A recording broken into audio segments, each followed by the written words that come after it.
Hi friends, welcome to our channel. இன்றைக்கி நல்ல சூப்பரான இன்ஸ்டன்ட் மிக்ஸ் பவுடரை வச்சு ஒரு குலோப் ஜாமுன் ரெசிபியை பற்றி தான் பார்க்க போகிறோம். வீடியோக்குள்ளே போகிறதுக்கு முன்னாடி நம்ம சேனல் எப்போ தான் ஃபஸ்ட் பார்க்குறீங்க அப்படின்னா சப்ஸ்கிரைப் பண்ணி வச்சுக்கோங்க. அதே மாதிரி பக்கத்தில் இருக்க பெல் ஐக்கான் பட்டனையும் ப்ரெஸ் பண்ணி வச்சுக்கோங்க. அப்போ தான் நான் போடுற வீடியோஸ் எல்லாம் உங்களுக்கு நோட்டிஃபிகேஷனாக ஷோ ஆகும். ஒரு சூப்பரான டேஸ்டியான யம்மியான குலோப் ஜாமுன் செய்கிறது எப்படின்னு தான் நம்ம பார்க்க போகிறோம். வாங்க வீடியோக்குள்ளே போகலாம். நான் இன்றைக்கி ஆசீர்வாத் பிராண்டில் தான் அரை பாக்கெட் எடுத்து ஒரு பவுலில் கொட்டி வச்சுருக்கேன். உங்களுக்கு எது பிடிக்குதோ, எந்த பிராண்ட் பிடிக்குதோ, எம்டிஆர் பிடிச்சா அதை எடுத்து ஒரு பாக்கெட்டில் நீங்கள் செஞ்சு பார்க்கலாம். நான் இன்றைக்கி ஆசீர்வாத் தான் எடுத்து வச்சுருக்கேன்.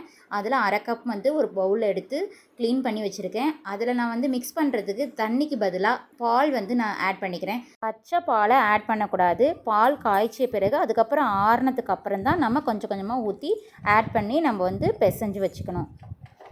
பால் எதனால் நம்ம அதில் ஆட் பண்ணுறோம் அப்படின்னா கொஞ்சம் ரிச் டேஸ்ட்டு கொடுக்கும். அதுவே தண்ணி ஆட் பண்ணால் அதை விட கொஞ்சம் கம்மியாக இருக்கும். அதனால் பால் ஆட் பண்ணிக்கிறோம். அது ரிச் டேஸ்ட் கொடுக்கறனால இதை ஆட் பண்ணிக்கிறோம். அதுக்கப்புறம் நம்ம அதை கொஞ்சம் கொஞ்சமாக பால் ஊற்றி நம்ம கையில் பிசைஞ்சதுக்கப்புறம் நம்ம பாலாக சின்ன சின்ன பாலாக நம்ம உருண்டை பிடிச்சி வச்சுக்கணும். அது கொஞ்சம் கையில் நெய் இல்லைன்னா எண்ணெய் கையில் தடவிட்டு அதுக்கப்புறம் நம்ம இந்த மாதிரி பால்ஸ் உருண்டை பிடிச்சி வச்சுக்கணும். என்னால் வீடியோ எடுக்க முடியாதனால நான் அதை பிடிச்சி எடுத்து வச்சுருக்கேன். பால்ஸ் ரெடி பண்ணி வச்சதுக்கப்புறம் சர்க்கரை பாவும் நம்ம ரெடி பண்ணணும்.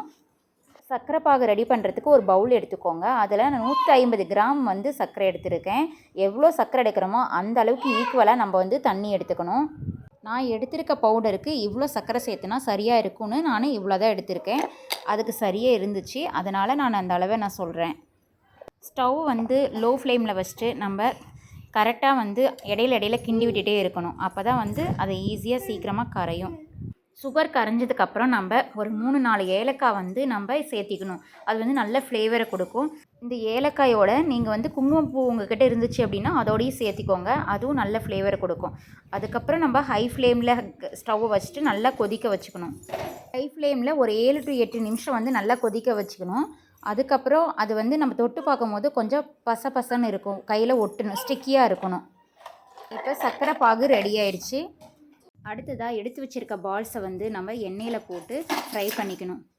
எண்ணெய் ரொம்ப சூடாகவும் இருக்கக்கூடாது, ரொம்ப லோ ஃப்ளேம்லேயும் வச்சு இருக்கக்கூடாது. மீடியமான ஹீட்டில் நம்ம எண்ணெயை ரெடி பண்ணி வச்சுக்கணும். அதில் நம்ம ஒவ்வொரு பாலாக ஃபஸ்ட்டு போட்டுக்கணும். நம்ம அந்த பால்ஸை எண்ணெய்க்குள்ளே போடும்போது ஃபஸ்ட் எடுத்தோடனே கீழே தான் உள்ளதாக இருக்கணும். எண்ணெய்க்குள்ளே தான் அந்த பால்ஸ் இருக்கணும். மெதுவாக தான் மேலே எழும்பி வரணும். அப்படி இருந்தால் தான் அந்த எண்ணெய் கரெக்டான கன்சிஸ்டன்சியில் இருக்குது அப்படிங்கிறது அர்த்தம். பாருங்கள், கொஞ்சம் கொஞ்சம் மேலே அப்புறமா தான் மேலே வருது. ஃபஸ்ட்டு நான் போட்டோன்னே உள்ளே தான் இருந்துச்சு. அதுக்கப்புறம் நம்ம ஒவ்வொரு பாலாக நம்ம போட்டுக்கிட்டே இருக்கணும். கண்டினியூஸாக போட்டுக்கிட்டே இருக்கணும். பாருங்கள், எல்லாமே போட்டாச்சு. நான் 2 பேட்சாக நான் பிரித்து போட்டிருக்கேன். எனக்கு 50 பால்ஸ் வந்துச்சு. ஃபஸ்ட்டு ஒரு பேட்சாகவும் செகண்ட் ஒரு பேட்சாகவும் நான் போட்டு இந்த மாதிரி பிரட்டி விட்டுட்டே இருக்கணும். அப்போ தான் அது கரெக்டாக 2 பக்கமும் வெந்து வரும். இல்லைன்னா ஒரு பக்கம் ஒயிட்டாகவும் ஒரு பக்கம் ப்ரௌன் கலர்லேயே இருக்கும். அதனால் நல்லா இந்த மாதிரி ஃப்ரை பண்ணிகிட்டே இருக்கணும் டபுள் சைடும். எடுத்து வச்சுருக்க எல்லா உருண்டையும் இந்த மாதிரி போட்டு நம்ம பொரிக்கும் போது ஸ்டவ் மீடியம் ஃப்ளேமில் தான் வச்சு நம்ம பொரிச்சு எடுக்கணும்.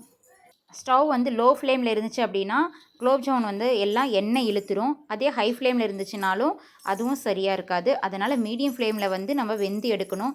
கலர் ஒரு ப்ரௌன் கலரில் வந்ததுக்கப்புறம் அதை எடுத்துகிட்டு நம்ம ஒரு டிஷ்யூ பேப்பரில் எல்லா உருண்டையும் அதில் வச்சுக்கணும். அதுக்கப்புறம் தான் நம்ம எடுத்து அந்த சர்க்கரை பாவு வச்சுருக்கோம், ரெடி பண்ணி வச்சுருக்கோம்ல, அதில் ஆட் பண்ணிக்கணும். அது சர்க்கரை பாவு ரொம்ப சூடாக இருக்கணும். அப்படி சூடு இல்லை அப்படின்னா இன்னொரு டைம் நம்ம ஹீட் பண்ணிவிட்டு அதுக்கப்புறம் எடுத்ததுக்கப்புறம் ஆட் பண்ணிக்கணும்.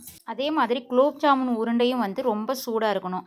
அந்த சர்க்கரை பாவும் சூடாக இருக்கணும். அந்த சூட்டோட சூடாக அதை போடும் போது மட்டும்தான் அதில் இருக்கிற சுகர்லாம் அந்த உருண்டையில் இறங்கியிருக்கும்.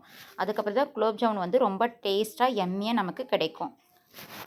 1 மணி நேரம் கழித்து நம்ம சர்வ் பண்ணிக்கலாம். அது வரைக்கும் அதிலே ஊறணும். 1 மணி நேரமாவது ஊறினா மட்டும்தான் அந்த சர்க்கரை பாகோட அந்த குலோப் ஜாமுன் உருண்டை நல்லா ஊறி நல்ல ரிச் டேஸ்ட் கொடுக்கும்.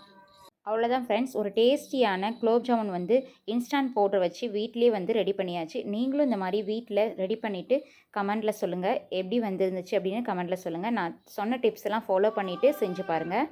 உங்களுக்கு யாருக்கெல்லாம் குலோப் ஜாமுன் பிடிக்கும் அப்படிங்கிறத கமெண்ட்டில் சொல்லுங்கள். இந்த வீடியோ உங்களுக்கு பிடிச்சிருந்துச்சு அப்படின்னா உங்கள் ஃப்ரெண்ட்ஸ்க்கெல்லாம் ஷேர் பண்ணுங்கள், லைக் பண்ணுங்கள், சப்ஸ்கிரைப் பண்ணுங்கள்.